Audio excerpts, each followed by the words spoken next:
We've got 5 basic conditions. We are being, and by the way, I think, being quite principled, being consistent, and I think fair in application of these. So we're saying for any heavy oil pipelines that go across British Columbia, they must pass the environmental review process.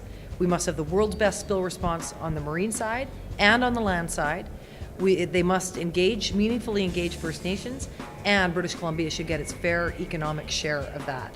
So none of those 5 conditions have been met yet. Once, should they be met, then we'll be in a position to consider allowing it to go ahead. And we are applying those conditions consistently for any heavy oil pipelines that are proposed in the province.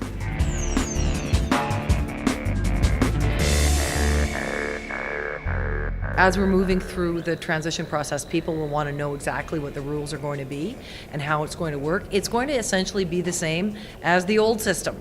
And so I think people who have been established for a while will understand, will have a good feel for how that could work.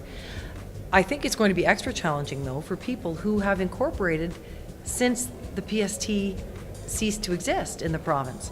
And so particularly for those sectors of the construction business, really encourage them to get go to the government's website and get as much information they can about what that's going to look like.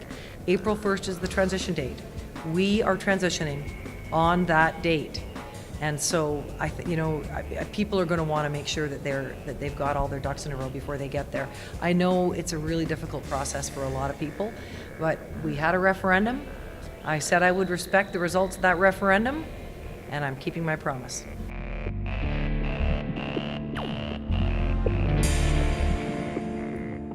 I think the strategy depends on having governed well and delivering on our plan. So the strategy is simple. Stick with the plan, keep delivering economic results, and make sure that people know, people have something at risk in the next election. If you're working and you're getting paid well, and your kids have a good chance of getting a great post-secondary education and being first in line for jobs afterwards, why would you change? What's there to change? And I think really that's got to be the strategy for us in winning the next election. It's not about tearing the other guys down. It's about demonstrating to the people of the province that we've got a really good thing going here in the province. #1 in job creation, $80 billion worth of projects underway, trade with China up 20%, 25% in just 1 year. That's pretty good. We've got a good thing going. Let's not mess it up. It's not time for a change.